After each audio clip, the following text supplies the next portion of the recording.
Hey guys, so this week we're looking at exponential functions, not just exponential properties of numerical properties, but we're looking at the functions themselves. So let's get right to it. So today we are going to look at what exactly makes a situation exponential. All right, so I've got your first exponential graph right here, and you can see that it is not really the same as and forget the purple part right there. That's another function. But this function is not really the same as a linear function. All right, so let's see what really makes it different. All right, so first of all, if you recall linear context, a linear basically had a place where you started, a y-intercept, right? And then it would increase or decrease, but it did so by the same amount every time. Similarly, an exponential function, all right, it is also going to contain a starting value, so a y-intercept, right? Much like this red function contains a y-intercept at 0, 3. All right, but what it does is it grows, or it can also decay, all right? We call it, instead of saying increasing, decreasing, we say growth or decay. So it grows, but it grows by a percentage, all right? So the percentage depends on how much of a value you had before it. Let me explain. All right, so here's context. Let's say you have an element, and this is science, with 780 grams, and this element is decaying, all right? Meaning that there is it is losing 17.1% every minute, all right? That is a value where you have a starting value, a y-intercept, and it is losing, it's not just losing 17 grams, for example, that would be linear. It is losing 17% of the grams that are left, all right? That's a little different. Here's another example. Think, for example, of a house that's worth $120,000, all right? And let's say that value is going to grow by 2% each year. That's different than the value of the home growing by, let's say, $2,000 every year. If it grows by $2,000 every year, then we know it would be 122,000, 124,000, 126,000. If it grows by 2%, well, then that amount depends on how much it's worth each year. So it can vary. All right.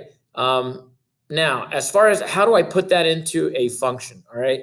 Well, the general form that we're going to use for exponential functions is this: y equals, and don't forget this, a times b to the x, where a is going to be basically your y-intercept. All right, that's your y-intercept, and b represents your growth or slash decay factor. And that's where what we're really going to discuss, the growth or decay factor. So the function, now getting to these equations. All right. So if we're looking at the situation, we mentioned two examples: an element, all right, and a home. So here's the function for the element. If you have 780 grams of an element, then you're going to start with an a value of 780, right?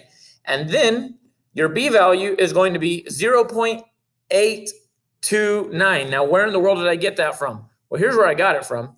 I'm going to use decimals, all right? If you have, percentages, if you have 100% of something and you are losing 17.1% each year, then how much remains? Well, last time I did my math right, that was 82.9.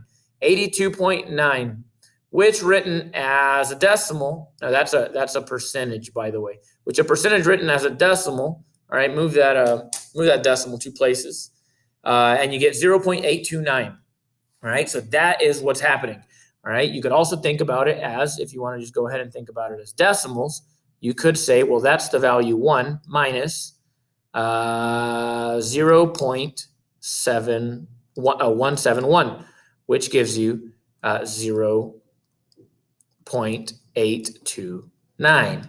Okay, so that's that. That's how that works. Okay. Now, what about the situation with the home? All right, with the home. Well, the home was worth $120,000. All right, the home was worth $120,000. If it grows by 2% each year, then we're going to take 2% and add it to 100, getting 102%. Or we can say 1 plus 0.02 equals 1.02, and that's my b value. To evaluate, simply substitute the input, and you're good.